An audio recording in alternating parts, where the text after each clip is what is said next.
Bueno, ya queda poco para las mascarillas, si no me equivoco, ¿no? Un par de días. Así que vamos a seguir teniendo paciencia y sí. Sí, arráncale si quieres. ¿Está ya?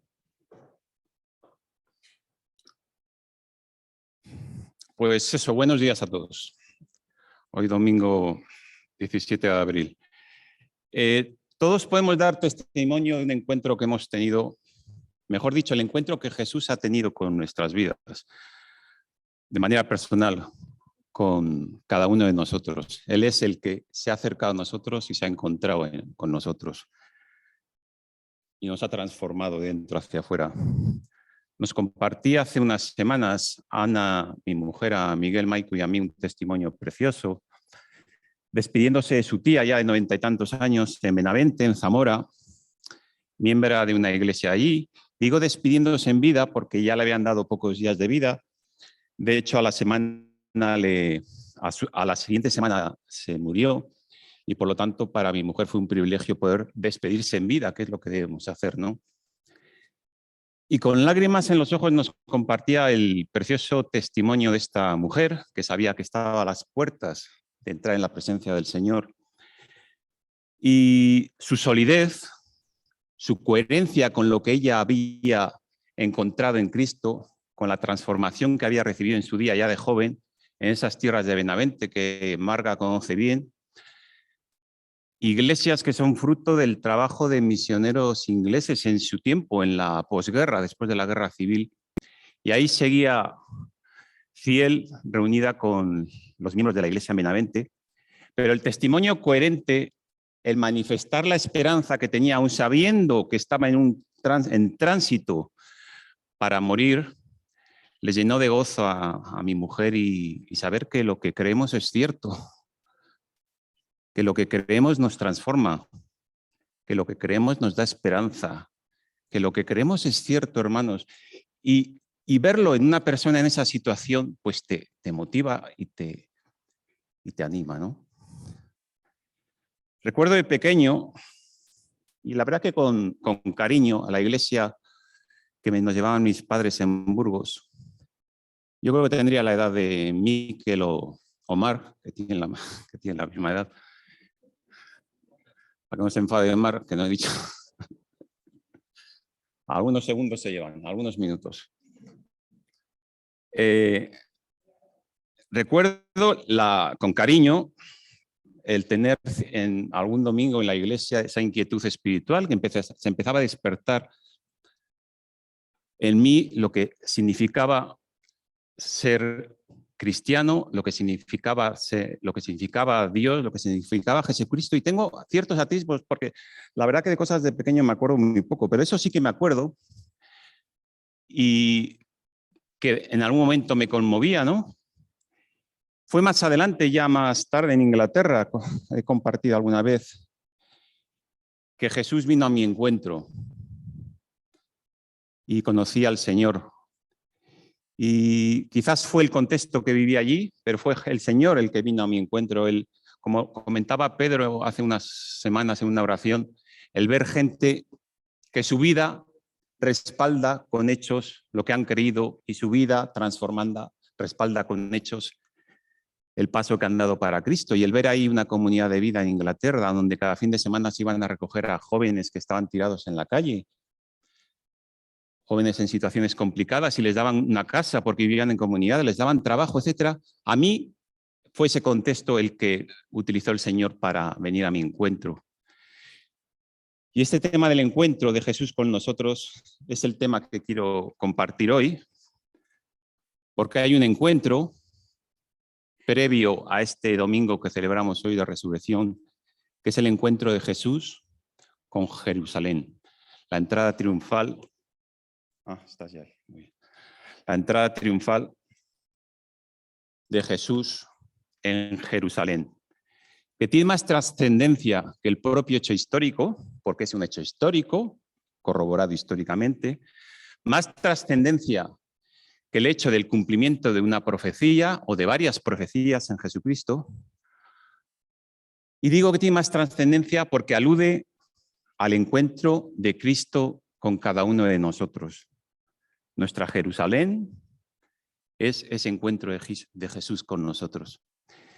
Dice en 1 Juan 4:10, en esto consiste el amor, no en que nosotros hayamos amado a Dios, sino en que Él nos amó a nosotros y entregó a su Hijo en propiciación por nuestros pecados.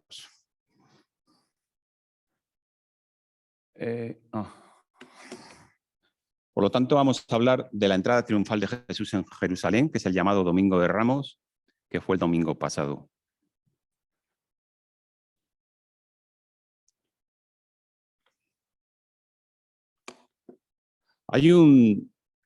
Creo que ayuda en Occidente, por lo menos en España y en más países. El otro día me estuve preguntando por otros países donde se identifican festividades relacionadas con acontecimientos cristianos. Y no son tantos. No son tantos. Lo que pasa es que estamos acostumbrados aquí a Europa, a Occidente. Y quieras o no, en un mundo secularizado, como decía Miguel compartiendo con sus residentes, la gente no tiene conocimiento. Pensamos que la gente tiene conocimiento, bueno, pensamos, no sabemos que no, sobre los episodios del mismo Jesús, quién es Moisés, quién fue Noé.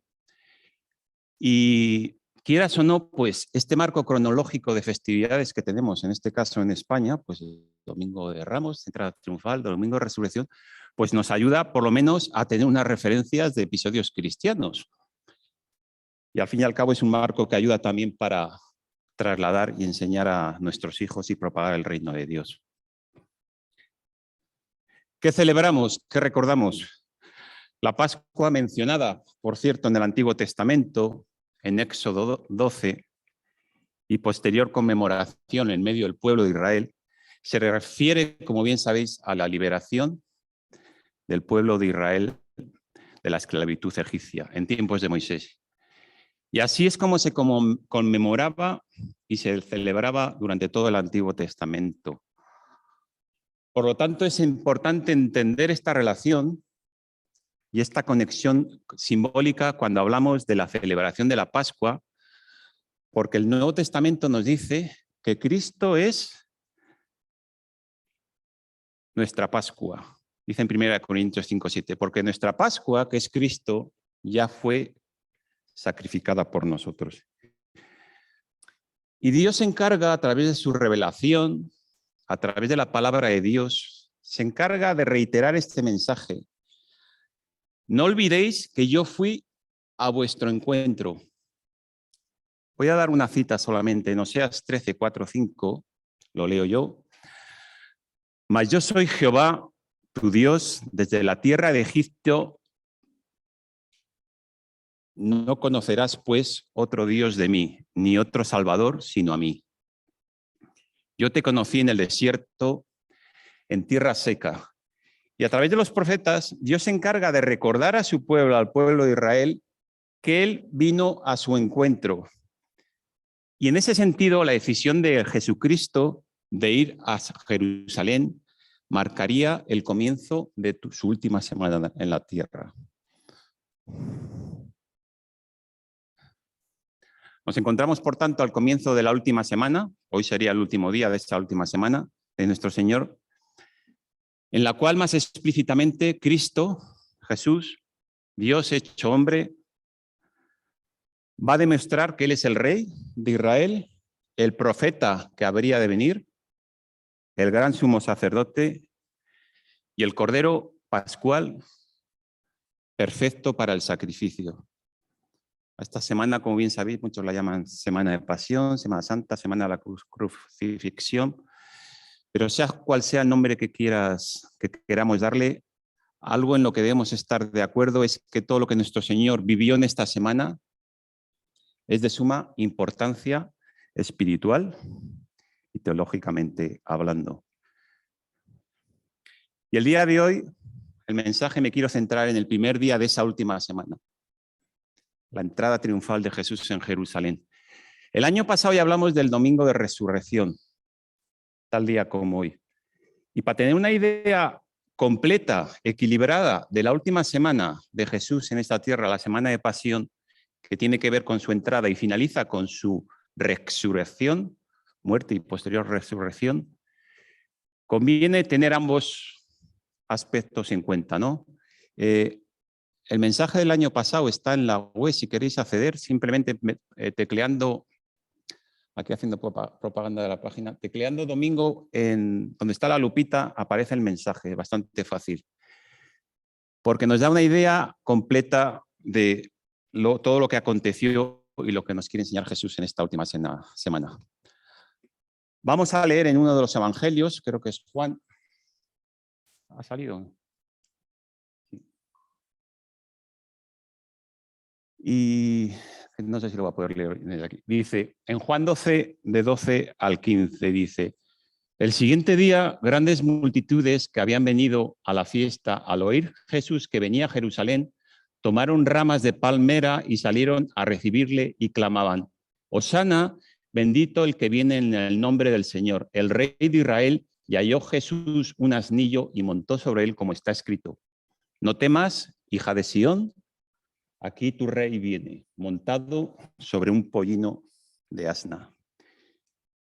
Y los puntos que vamos a ver son estos, las claves para entender todo lo que acontece en la última semana de Jesús, empezando con su entrada triunfal. ¿Qué enseñanza nos dan los 4 evangelios? No los vamos a leer todos los episodios, ni mucho menos. Y una conclusión del mensaje para nosotros hoy en el día a día que nos toca vivir.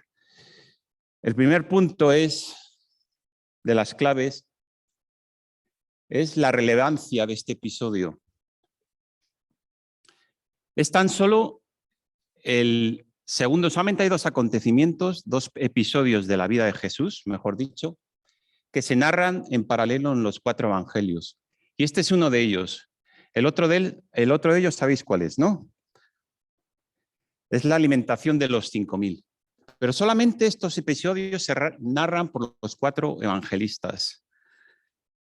Por lo tanto, una de las reglas que hay en hermenéutica tiene que ver con la relevancia que toman los textos cuando son reiterados, cuando son la importancia que tienen, cuando son mencionados, cuando son referenciados, en cuanto a relevancia para nuestra enseñanza.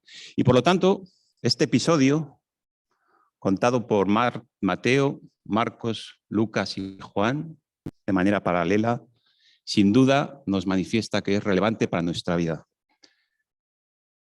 Otra clave es el cumplimiento de la profecía. Dice en Mateo 21, del 4 a 5, leo yo, todo esto aconteció para que se cumpliese lo dicho por el profeta cuando dijo, decid a la hija de Sión, he aquí tu rey viene a ti, manso y sentado sobre una asna, sobre un pollino, hijo de animal de carga. El profeta Zacarías, el libro de Zacarías, predice al Mesías con claridad sorprendente. Este pasaje en particular era interpretado por muchos rabinos como mesiánico. Mateo muestra cómo esta entrada triunfal cumple la profecía de Zacarías, porque hace referencia a él, como hemos leído. Zacarías 9:9, ¿qué dice? Alégrate mucho, hija de Sión, da voces de júbilo, hija de Jerusalén. He aquí tu rey vendrá a ti, justo y salvador, humilde y cabalgando sobre un asno, sobre un pollino, hijo de asna. Esta clase de profecía seguirá hasta el final de los evangelios, aunque ya nos hemos acostumbrado a que Jesús cumpla las profecías, y así lo vemos en los evangelios. Sería tremendo, en cuanto a tiempo, quiero decir, recorrer todas las profecías que se cumplen en Jesús, porque son unas cuantas. La mayoría presentan en estas profecías que Jesús es el Mesías predicho por los profetas, pero sin embargo no el esperado por la gente. Otra clave que pongo ahí carácter para entender esta última semana es el carácter de humildad y modestia que manifiesta Jesús en toda esta semana. El asno, de hecho, es símbolo de humildad. ¿Cuál es el contrario en cuanto, por hablar de símbolos, a humildad? Sería el caballo. Caballo, símbolo de autoridad y de poderío. De hecho, muchos textos del Antiguo Testamento y también de textos escatológicos referentes a la segunda venida del Mesías hablan de Jesús con el símbolo montado en un caballo. Dice, por ejemplo, por decir solamente uno, en Joel 2, 1.3, perdón, 1.4, en el versículo 4 dice, su aspecto como aspecto de caballo y como gente de a caballo correrán. Es interesante saber de manera paralela que Jesús para este acontecimiento utiliza un asno, porque era símbolo y es símbolo de su carácter, de humildad, de lo que él quería transmitir.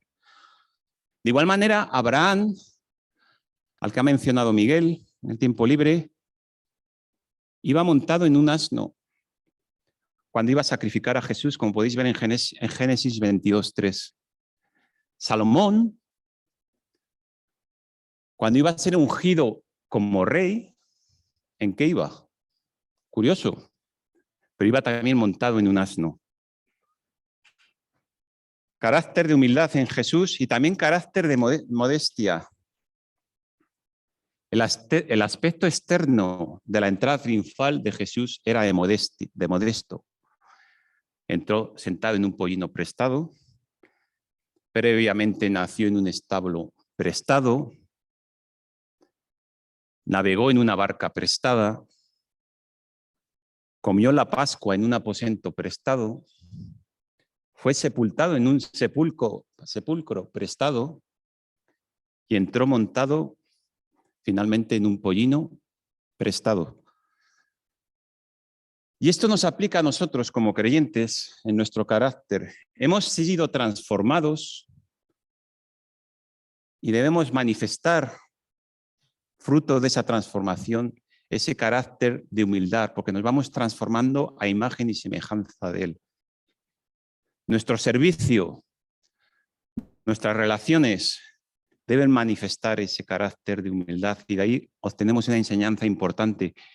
Y he querido traer el significado de humildad de la Real Academia Española de la Lengua para entenderlo bien, ¿no? Dice, virtud que consiste en el conocimiento de las propias limitaciones y debilidades y en obrar de acuerdo con este conocimiento.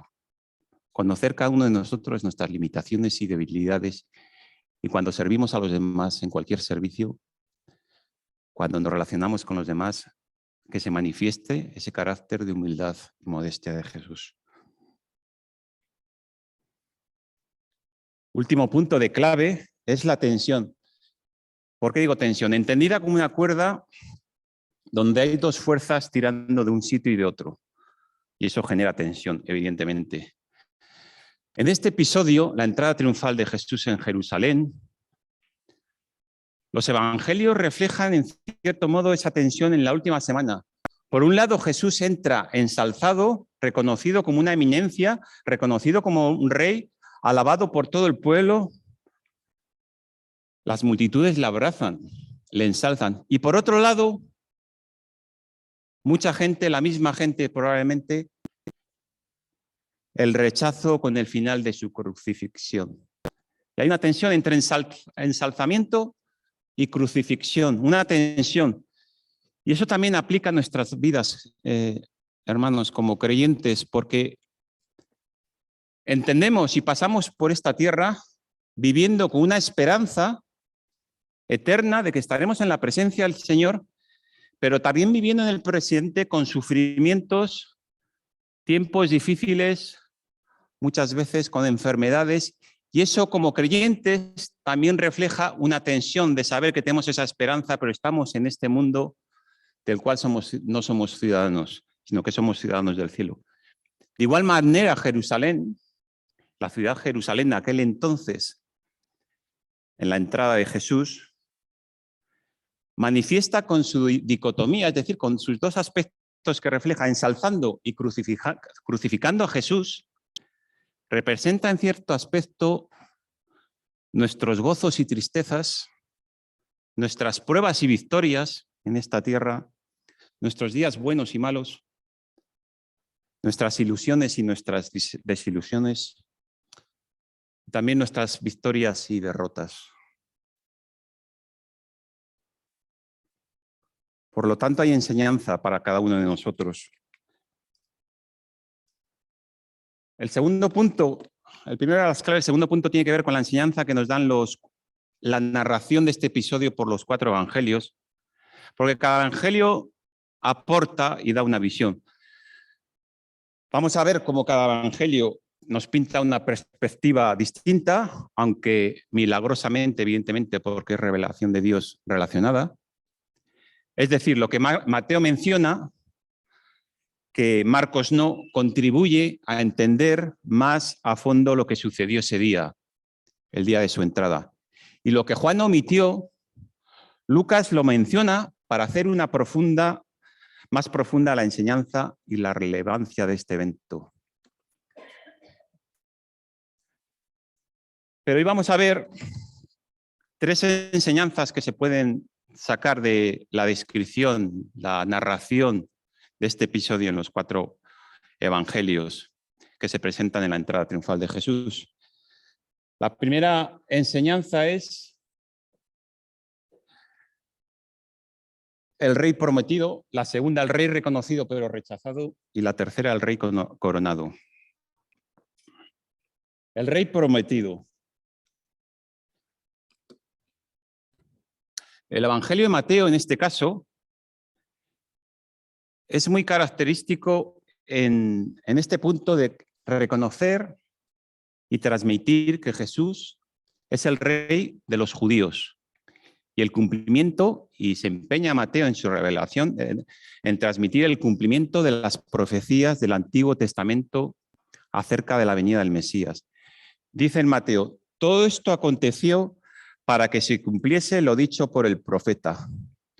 Todo esto aconteció para que se cumpliese lo dicho por el profeta. Esta frase, si leéis en los evangelios, las diferentes narraciones de Mateo, Marcos y Lucas y Juan, la vamos a ver muchas veces repetida, y principalmente en el Evangelio de Mateo.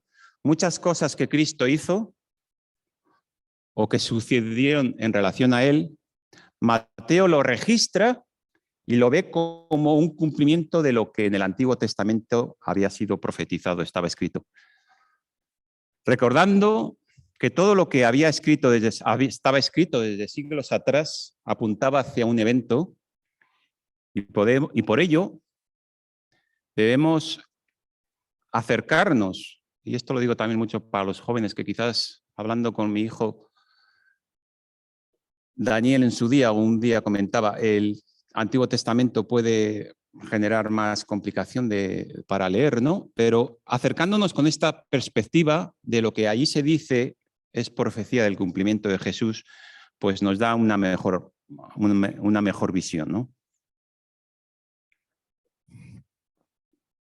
Y hay tres aspectos que tienen que ver, porque no tendríamos tiempo para ver todas las profecías, como comenté antes, que Mateo se encarga de manifestar claramente que Jesús las cumple en su primera venida.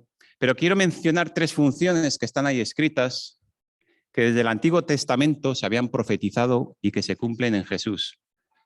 La función de profeta, la función de sacerdote y la función de rey. La de profeta, en el Antiguo Testamento dicen en Deuteronomio 18, el 18 al 19, profeta les levantaré de en medio de sus hermanos, como tú, y pondré mis palabras en su boca, y él les hablará todo lo que yo le mandare. Mas a cualquiera que no oyere mis palabras, que él hablare en mi nombre, yo le pediré cuenta. La función de sacerdote, también profetizada en el Salmo 110:4, dice, juró Jehová y no se arrepentirá. Tú eres sacerdote para siempre, según el orden de Melquisedec. Y por último, la función de rey. También, evidentemente, en el Antiguo Testamento, en 2 Samuel 7, del 12 al 13, dice, y cuando tus días sean cumplidos y duermas con tus padres, yo levantaré después de ti a uno de tu linaje, el cual procederá de tus entrañas, y afirmaré su reino. Él edificará casa a mi nombre, y yo afirmaré para siempre el trono de su reino. Y es esta función, la de rey, la que más se manifiesta y se revela en el episodio de la entrada triunfal de Jesús en Jerusalén.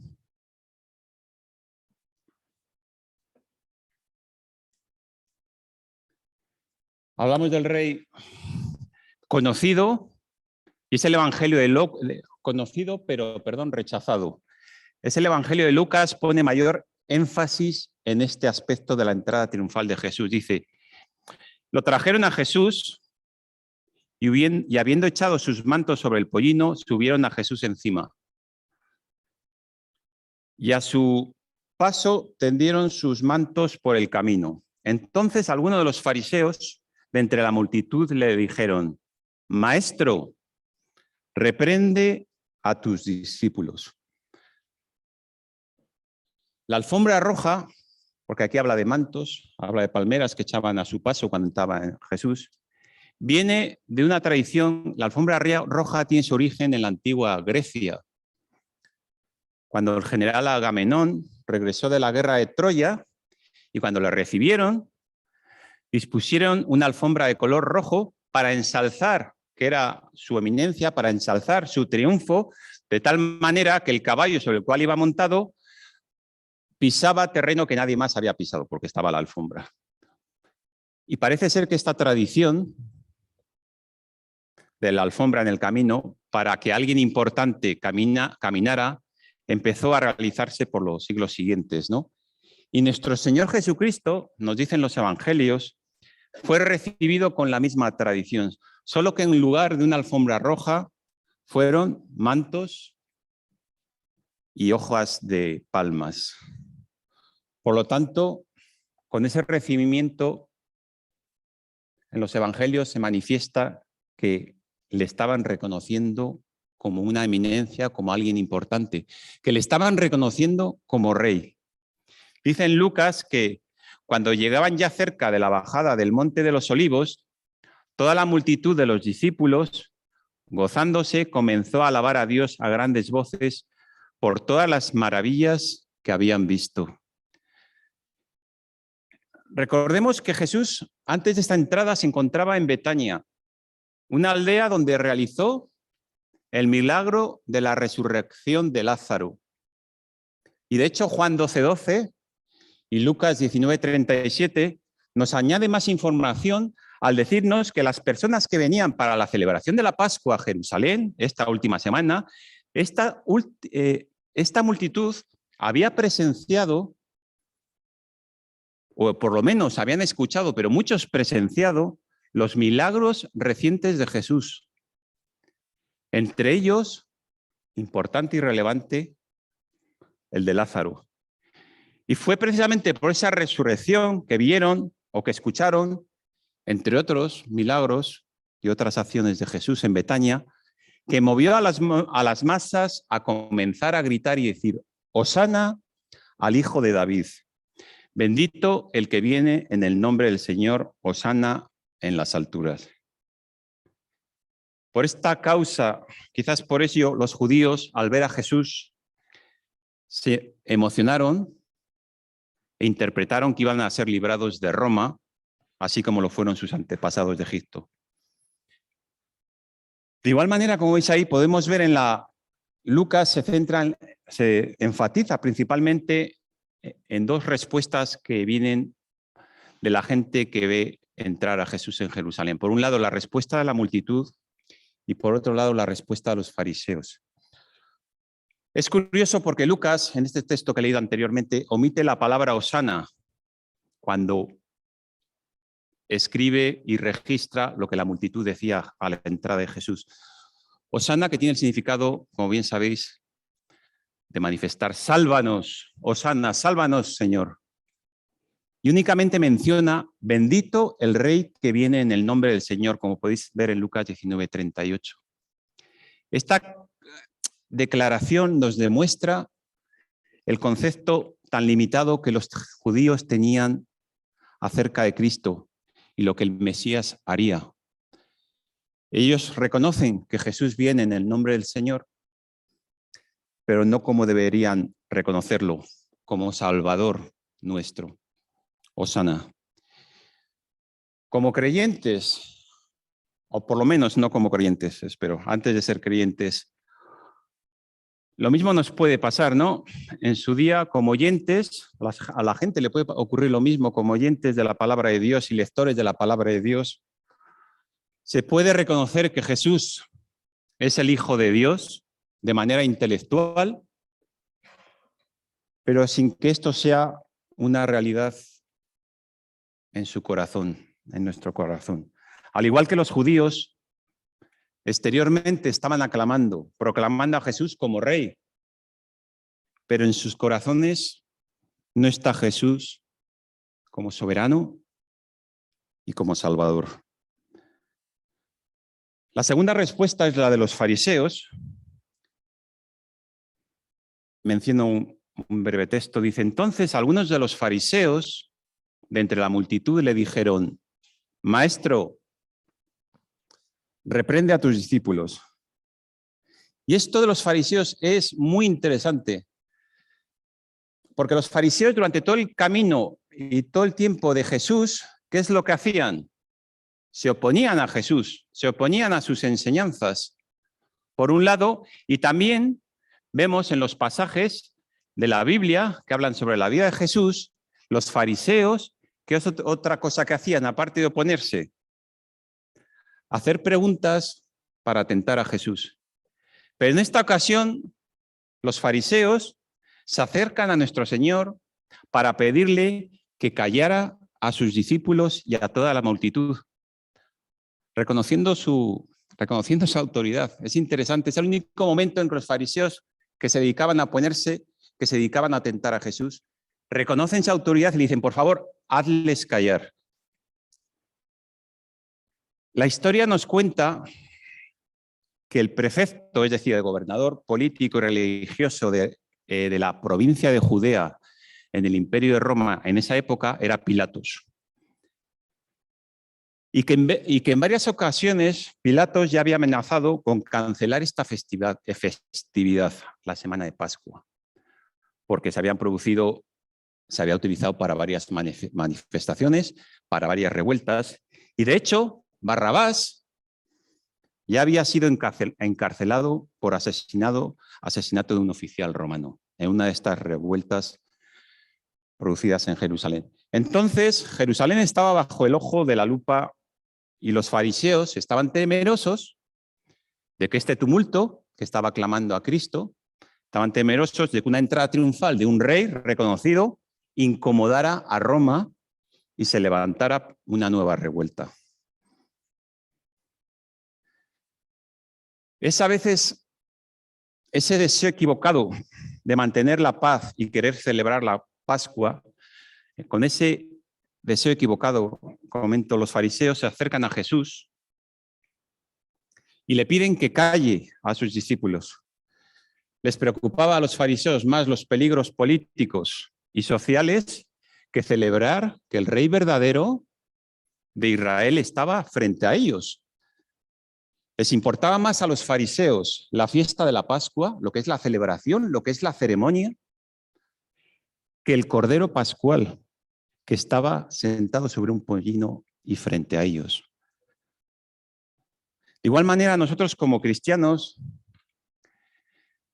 necesitamos entender a veces y quitar ese temor a quizás un falso temor o un temor a tener ese equilibrio de paz y no querer incomodar en medio de nuestros contextos, ya sea familiar, si vives en un contexto de personas no creyentes, ya sea en tu trabajo, con los vecinos.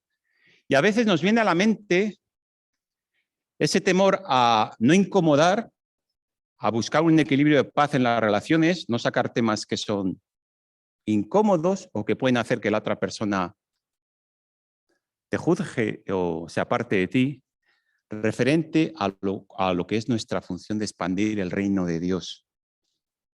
Y me trae esa enseñanza. Muchas veces tenemos que generar revueltas, que podemos entender que generan incomodidad en nuestro contexto, que podemos entender que generan cierto desequilibrio de paz en nuestras relaciones con gente que nos rodea. Pero tenemos que superar ese temor de igual manera que nos enseña este episodio. En este sentido, he dicho que en nuestros contextos nos pueden acontecer estas cosas y conviene recordarlo, que no nos motivemos a manifestar, a superar esa incomodidad que pensamos que puede producir nuestro testimonio. Hace unas semanas estaba en una entrevista, dada mi juventud entonces de trabajo, y yo iba con evidentemente bastante precavido, preparado. Se supone, me habían avisado que era la última entrevista, que si superaba esa entrevista, se supone que, si Dios quiere, tendré trabajo.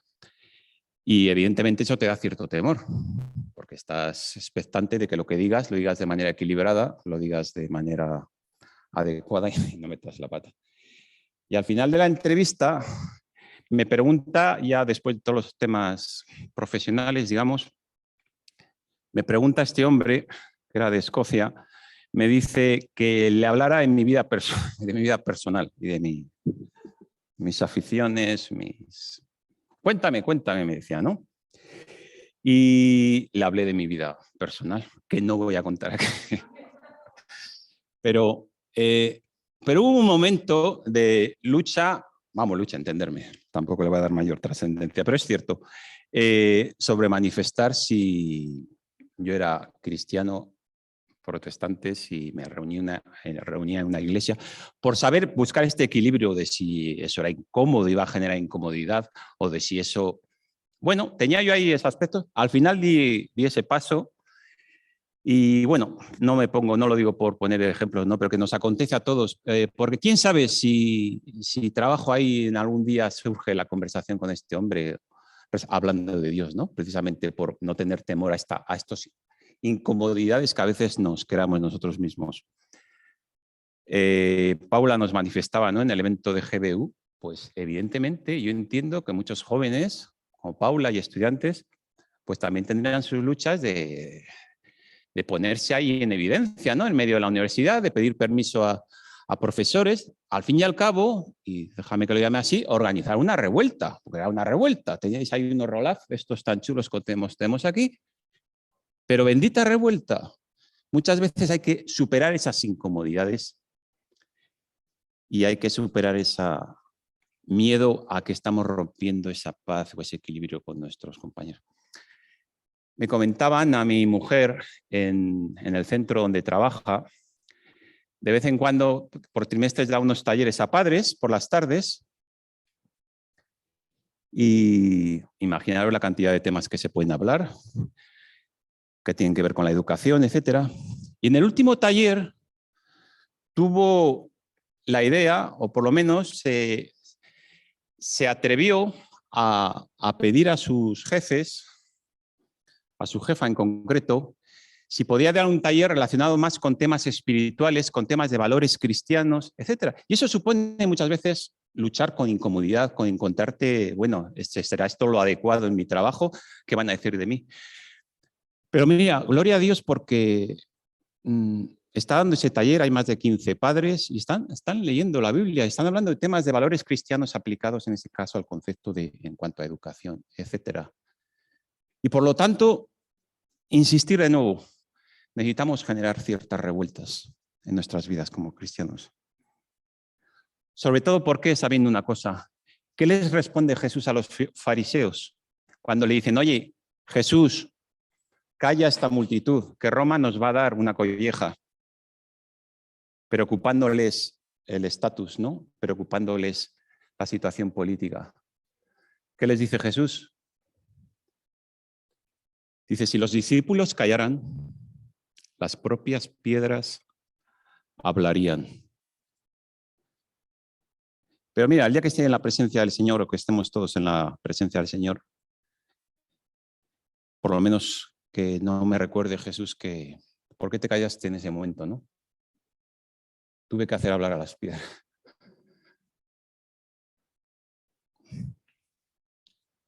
Tercer y último punto, el rey coronado. En este caso es el Evangelio de Marcos que pone mayor énfasis en este aspecto de la entrada triunfal de Jesús. Ya hemos hablado que le recibieron de una manera honorífica a Jesús, como una eminencia.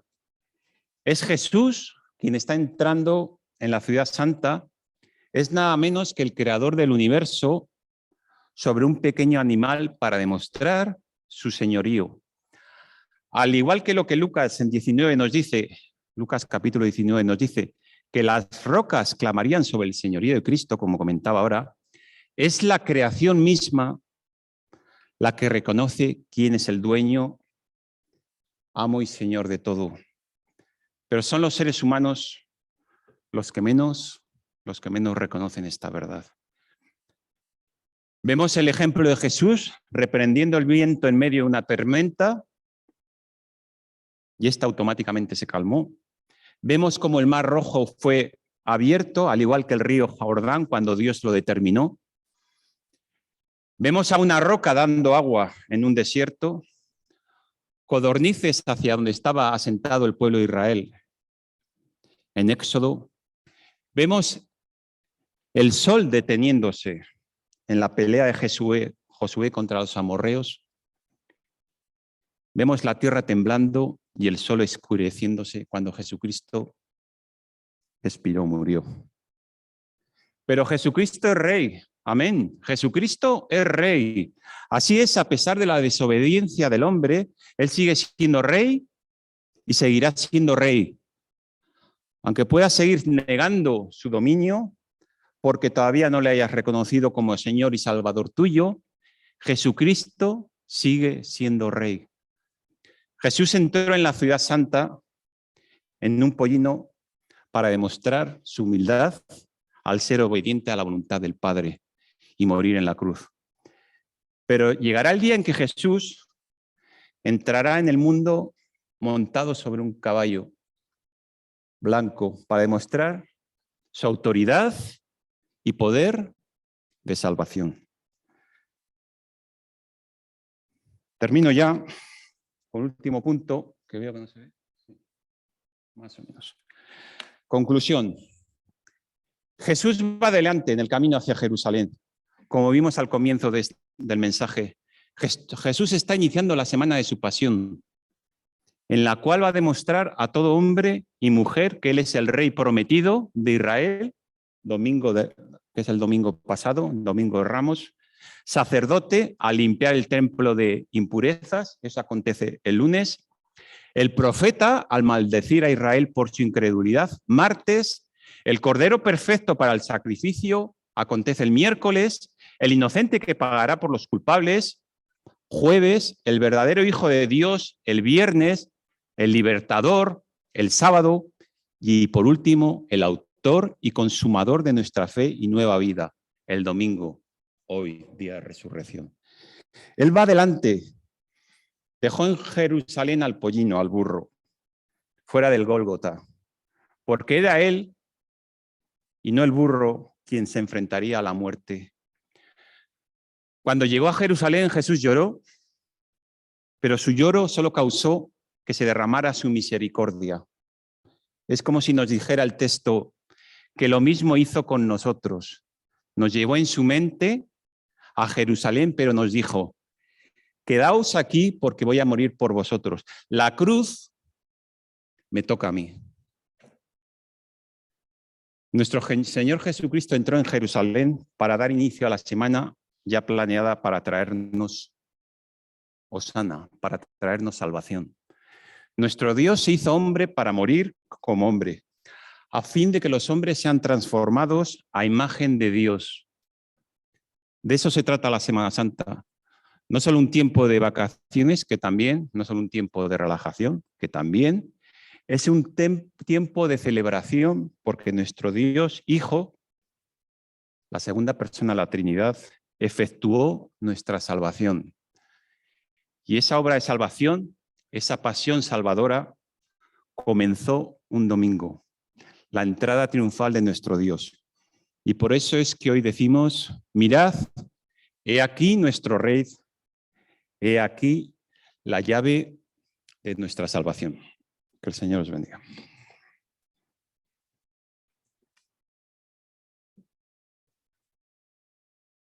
Muchas gracias, Val. Voy a dar paso ahora a Blanca para los anuncios. Me venía así un pensamiento muy rápido, aunque ya está un poco largo el culto, pero bueno, pensaba, digo, claro, no reconocieron a Jesús porque realmente la idea que tenían de Jesús no era la que esperaban. O sea, realmente, digamos que se habían hecho un ídolo de quién era el que iba a venir. Un ídolo es aquello que crees que es Dios y no es Dios. Y pensaba muchas veces, digo, claro, es que nosotros también podemos hacer un ídolo de Dios. Podemos tener una idea concebida de Dios que no es realmente Dios. Entonces, ¿quieres saber cómo es Dios? Mira a Jesús y verás cómo es Dios, verás cómo actúa Dios. Es muy importante porque en la medida en que actúa Dios, es como realmente actúa Dios. Y realmente esta resurrección es el modo de decirle a los de su tiempo, oye, Jesús ha resucitado porque Dios lo ha resucitado, le ha sentado a la diestra. Eso es, esta vida que has hecho, esta vida que has tenido, es la que me agrada, es la que yo quiero. Entonces, por eso ahora entendéis que yo soy Dios a través de él, porque ahora os lo he demostrado. Y ahí es cuando dicen, ostras, es cierto, así era Dios. Mi ídolo, el que tenía en mi mente, no era ese, pero ahora ya entiendo que Dios es así. Entonces, pensemos muchas veces que podemos tener una imagen que no es la de Dios realmente.